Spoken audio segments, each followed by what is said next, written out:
Poques històries acaben en el mateix lloc on tot va començar. El 31 d'octubre del 1999, el pavelló de Fontejau va veure com debutava un jove de 19 anys. Un jove anomenat Jordi Trias, que 20 anys després es convertiria en història del bàsquet català. Una carrera exitosa, en la qual destaca l'MVP de la final de la Copa del Rei del 2007 i l'Eurolliga del 2010. Girona, Barça, Penya, Andorra, València, Barça B, Manresa i Girona, per retirar-se al mateix lloc on va debutar, al pavelló de Fontejau. Jordi, benvingut. Hola, què tal? Com estem? Què tal? Com estàs? Tot bé? Bé, molt bé. Bueno, amb les vacances de Nadal, en una situació una mica estranya pel tema del Covid, però bueno, dintre de tot bastant bé. Bé, Jordi, ens hem citat aquí a Fontejau. Què et ve al cap quan vens a aquest pavelló? Sempre, sense excepció, quan passo per aquí, encara que sigui només a la gespa ja, em venen molts records. Aquí també recordo que les pretemporades corrien per aquí, bueno, records sobretot de molta il·lusió que tenia per intentar fer-me un nom en el món del bàsquet i encara a vegades em posa la pell de gallina, no? Pensar-hi. Les primeres cistelles com a jugadors les vas fer aquí al costat, a Maristes, et vas formar a les categories inferiors del Sant Josep de Girona, passant per la DEPAF de Figueres i debutant com a professional aquí, a Girona. Com va ser el teu procés fins a convertir-te en professional? Bé, va ser una mica diferent a el que sol ser, no? Va ser llarg, sobretot. Jo fins als 14 anys vaig jugar a l'Escola Maristes i fins als 15, per dir-ho d'alguna manera, no vaig entrenar d'una manera continuada i sèria, no? I això va fer també que la meva arribada a l'ACB fos també una mica més tardia, però sempre amb la il·lusió i amb la convicció de que acabaria arribant, no? Sempre, quan et pregunten del debut, has dit que mai l'oblidaràs. Com va ser i si recordes algun consell d'algun company a l'hora de debutar? Consell sí que en recordo, però a l'hora de debutar no, perquè també vaig debutar quan el partit estava sentenciat, a l'últim minut i mig, que tampoc se sabia molt bé si jo jugaria o no, no? Ja no va tenir temps ningú de donar-me un consell, no? Però és cert que al moment que en Trifon Poc es va girar i em va dir Jordi, sempre ho dic i és veritat, em va venir una pell de gallina, una emoció difícil d'explicar i certament amb tots els anys que he jugat a la Lliga ACB podria ser aquest el que més m'he quedat en el record, no? Després, el teu següent pas va ser anar a Múrcia, una temporada a l'Etosa Múrcia. Va costar adaptar-te? Ho necessitava perquè va ser dura, havia estat sempre amb la família, però jo notava, i el meu entorn, que era necessari per mi per créixer com a persona, com a jugador, i suposo que és un dels anys que també podria dir que més importants de la meva carrera, perquè quan vaig tornar crec que era un jugador molt diferent al que era quan vaig marxar. Vas aconseguir tot això el que deies, de més confiança en tu mateix, créixer més com a jugador. Tornes a Girona i estàs dues temporades en les que comences a destacar i arriba l'interès del Barça. Sempre has dit que era el teu somni, jugar en el club culer. Tu penses dues vegades abans d'acceptar? No. És a dir, el meu somni, jo no ho havia anat mai, era, evidentment, jugar a l'ACB i jugar amb el Girona estava molt fantàstic, però el Barça era el màxim, per dir-ho d'alguna manera, de les meves ambicions. I al moment de l'interès del Barça, està clar que si es podia donar el cas de que podia fitxar, al meu agent ja li vaig dir que pel Barça sí que el pas el faria segur. Per altres equips tenia dubtes, perquè aquí estava molt bé i per la meva maduració com a jugador potser era bo quedar-me un any més aquí. Però si el Barça ve, no pots dir que no, no? Vas acceptar la temporada, però només vas estar-hi 17 partits i vas tornar a Girona. Com va ser aquell any? Clar, el que va passar és que em va fitxar en Pesic, estava al Barça en aquell moment, recordo la seva trucada, crec realment que tenia molta confiança en mi, que podia ser un jugador important allà, però no sé si recordes que va haver-hi un estiu molt convuls, que van fer fora, o va marxar, en Valero Rivera, va entrar com a director esportiu del bàsquet i el va fer fora de seguida i va entrar en Joan Montes i la cosa, per mi esportivament, va canviar de seguida i ho vaig notar clarament ja amb la confiança que tenia cap a mi. Per tant, va arribar després l'opció de Girona d'anar cedit fins a final de temporada i la vam acceptar i crec que em va anar bé. Em va anar bé tornar aquí a Girona, jugar molts minuts per tornar allà al Barça, encara crec que millor jugador. Però el teu segon any al Barça va ser diferent. Dusko Ivanovic et dona una segona oportunitat. Com d'important va ser la figura de Dusko per tu? És complicat dir, és l'entrenador que més m'ha marcat, no? Perquè n'hi ha hagut molts, però el que m'ha arribat a portar al límit, per dir-ho d'alguna manera, va ser ell. I, per tant, el posaria segurament en la primera posició en importància sobre la meva carrera d'un entrenador. Era molt exigent, molt dur, però alhora t'ajudava això, no? A saber quin era el teu límit com a jugador i era el que jo volia saber, no? Intentar arribar al meu màxim nivell. En el Barça vau aconseguir el 2010, de la mà de Xavi Pasqual, l'Eurolliga. En una entrevista, en Xavi Pasqual deia que aquell Barça era un dels 3 millors equips de la història d'Europa. Com era aquell grup? Era un equip que costava trobar-li punts febles, tant de qualitat com d'exigència, com de companyerisme.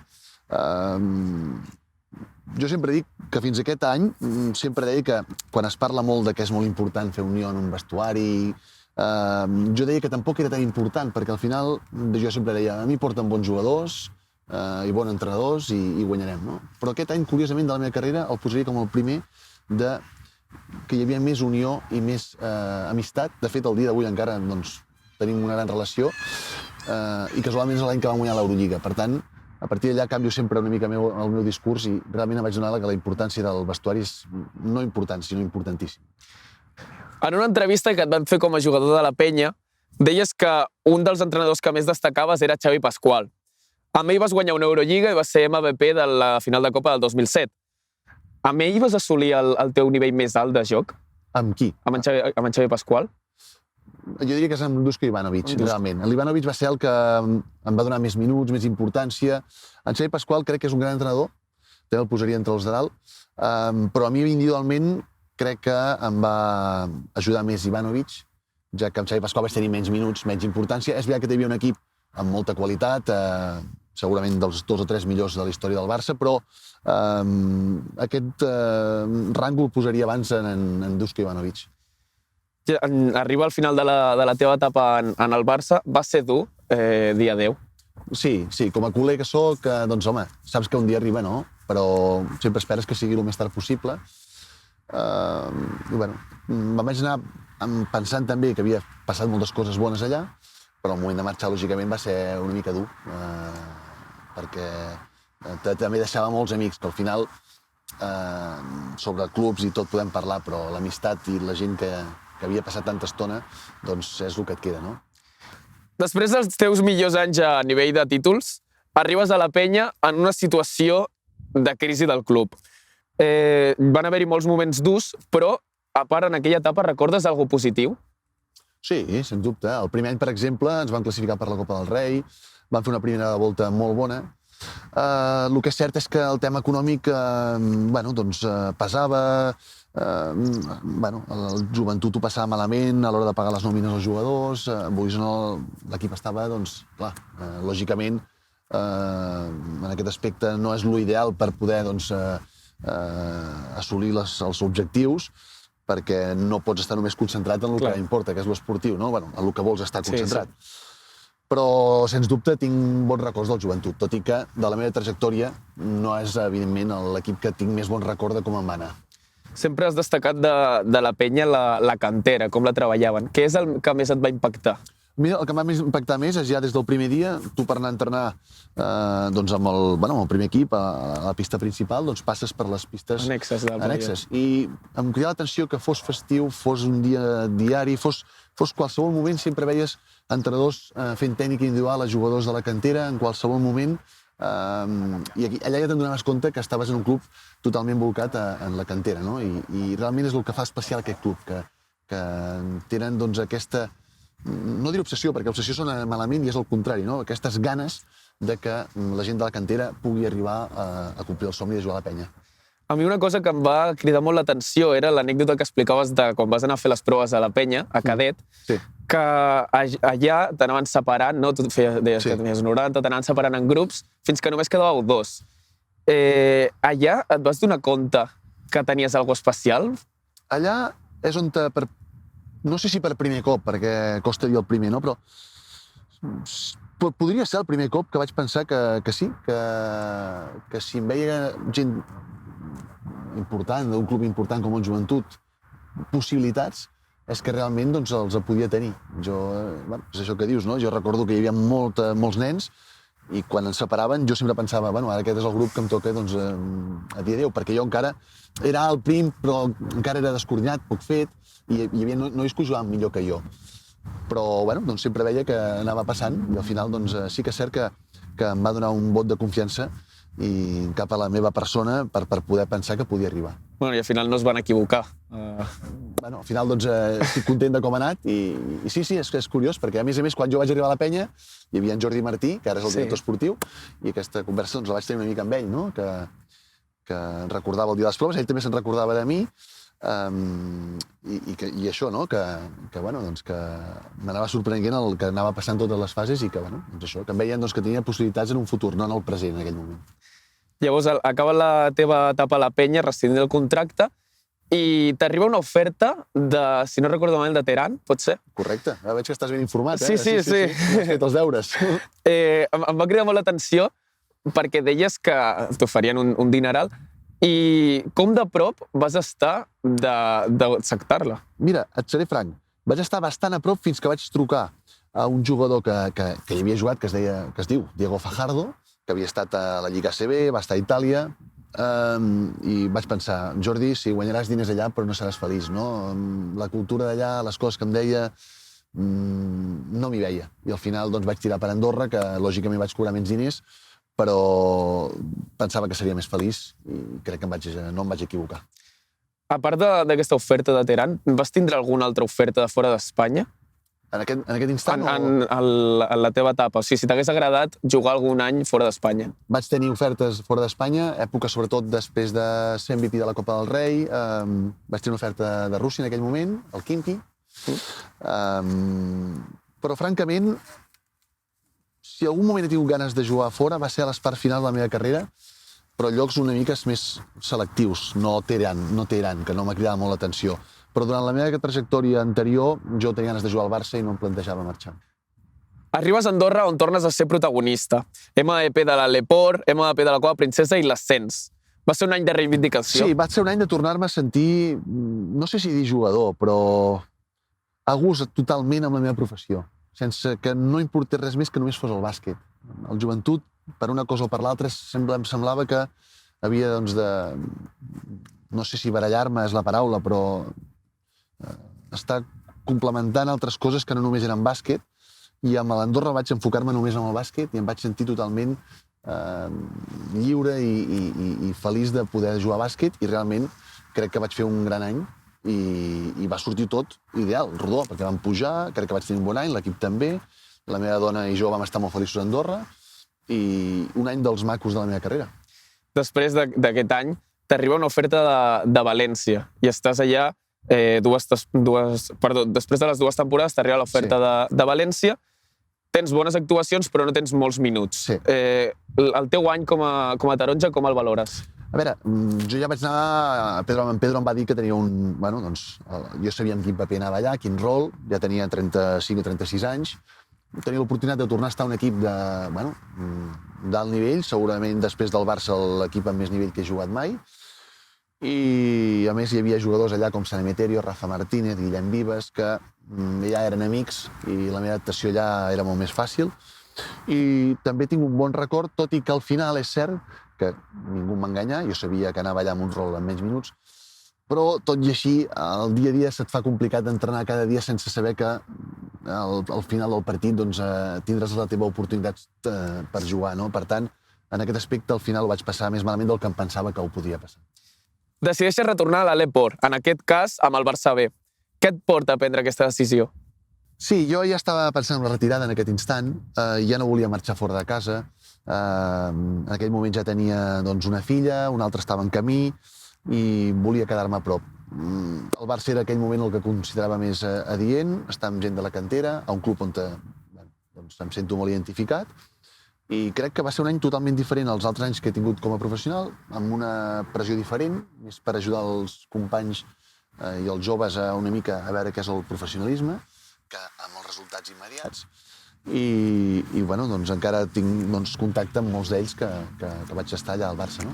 Vas anar una mica amb aquesta idea de fer una mica de mentor pels joves? Sí, és el que volien de mi, no? Una mica, que intentar guiar-los una mica en què és i com s'ha de treballar una mica per arribar a ser professional. Aquell any em vaig rodejar, crec que abans que arribés en Víctor Sada, el més jove després de mi tenia 20 anys. Clar, era un estil totalment oposat del que jo havia viscut fins a llavors, però alhora, per una part em vaig sentir una mica més vell, però per l'altra també és una experiència que recordo molt maca, i més ara veient que ells van progressant les seves carreres i van tinguent papers importants, com ara és el cas d'en Sergi Martínez o en Kurucs, que està a l'NBA. Llavors, jo dius, estàs a punt de retirar-te i hi ha una trucada que canvia tot. En Romà Montanyez et diu d'anar al Manresa. Ho afrontes una mica com el repte d'Andorra? Diferent. Aquesta ja m'arriba en una situació que jo ja no em plantejava. Jo ja volia estar, segurament, els meus últims anys al Barça i retirar-me. M'arriba l'opció Manresa, que ja és un altre estil de pressió que parlàvem fa un moment, però em veig encara amb ganes de tenir aquesta responsabilitat, a més també a prop de casa. En Roman em truca quan encara és ACB al Manresa, perquè estava en aquell moment, no saber si és ACB o l'Eport. Quan es fa oficial que és l'Eport, continua interessat en mi. Per mi també diu molt això que ja em volia ell com a jugar a ACB. Per tant, al final ho acabo acceptant. I, bueno, Manresa el posaria en el top 3 d'anys de la meva carrera que he estat més feliç. Jo crec que serien... Costa dir-ho, però el top 3... Potser és perquè és més recent, i tot com va anar. Però, bueno, tinc records i amics per tota la vida allà. Abans de començar aquella temporada amb el Manresa, confessaves que en l'hipotètic cas d'aconseguir l'ascens t'hagués agradat jugar una temporada a l'ACB, però al final no es va donar a terme. Quin va ser el motiu principal? Ells ja no comptaven amb mi per jugar a l'ACB. Va entrar un altre entrenador, en Joan Penyarroia, m'hi porto molt bé, però, bueno, a veure, ells realment creien que podia portar, o sigui, sense jugar, estar a l'equip. Jo també, amb l'edat que tenia, ja jugava totalment per disfrutar. No em veia, també, en aquest paper, i ells realment creien que ja no tocava un paper més important, i segurament tenien raó. Jo també, potser amb 37-38 anys, potser realment jo tampoc volia jugar en aquell moment, però ja realment la proposta en si de voler-me per realment un paper mínimament important tampoc hi va ser. Llavors, un altre cop amb la idea de retirar-te i arriba una altra trucada, en aquest cas a Marc Gasol, per proposar-te un any a l'E Plat aquí al Girona.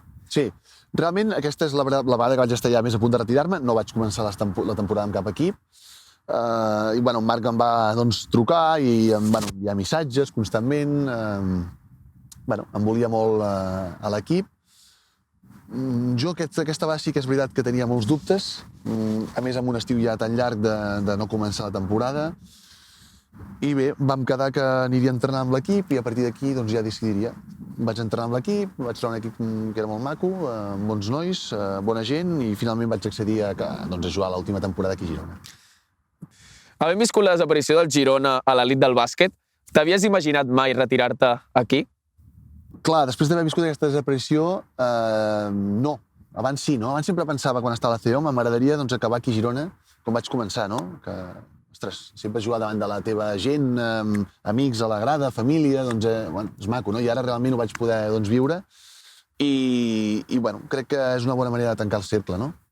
Bueno, vas acceptar l'any, però a l'E Plata, però si una cosa no canvia és el teu gent competidor i vas fer una gran temporada. M'atureixo, vaig intentar-ho. El que ja costava més, perquè cada vegada, com passen els anys, costava molt més tot el tema de preparar-me pels partits, físicament, però vaig fer un esforç i crec que vaig ajudar el que vaig poder. A nivell físic, com vas adaptar l'evolució del teu cos? Sí, jo crec que és d'una manera natural, el cos i la ment és com si s'entenguessin mútuament, no? Veus que el físic va cada vegada baixant i has de buscar maneres per continuar sent productiu, i crec que la meva manera de joc i el meu estil de joc i les meves virtuts es van adaptar una mica a això, no? Que llegir més bé el joc, tenir més lectura, sabent que ja no podia doncs, córrer al camp com ho feia temps enrere, o saltar com feia temps enrere. Coneixent en Marc, vas dir que no t'estranyava gens que es retirés aquí en el Girona. Ho continuo dient. El veus aquí retirant-se? Jo crec que sí. També és veritat que s'ha de veure com està ell físicament, però estic convençut que ell vol fer-ho. Però clar, ara té 2 anys als Lakers, no sé quina edat té en Marc, potser quan passin aquests 2 anys no ho veu tan igual, però a Marc li fa il·lusió acabar la seva carrera jugant aquí al seu club.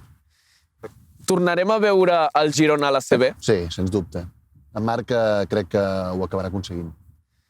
Ja fa poc que t'has retirat i ja has rebut homenatges del Barça, Girona, diversos actes de reconeixement a la teva trajectòria. Competir amb la selecció va ser la teva principal espineta? Correcte. Vaig estar ben a punt, sobretot el segon any que vaig estar preseleccionat, i m'hagués agradat competir oficialment, perquè ja he jugat partits en la selecció però no oficialment, a un torneig sí que és cert que m'hagués fet il·lusió, sí. A part de la selecció, alguna altra espineta de la teva carrera?